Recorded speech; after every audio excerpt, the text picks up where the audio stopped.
বন্দরে 24 নং word Nabiganj auto CNG স্ট্যান্ডে বিএনপির 31 দফা বাস্তবায়নে আলোচনা সভার পরবর্তী লিফলেট বিতরণ কর্মসূচি অনুষ্ঠিত হয়।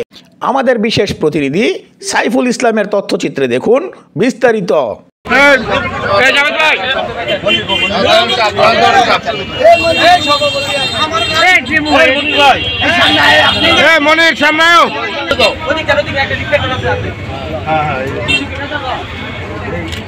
মনির ভাই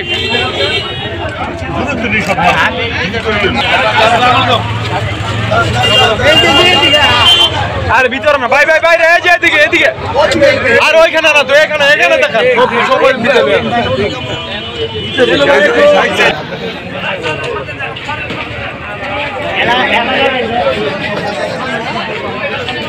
এই আলা গুরা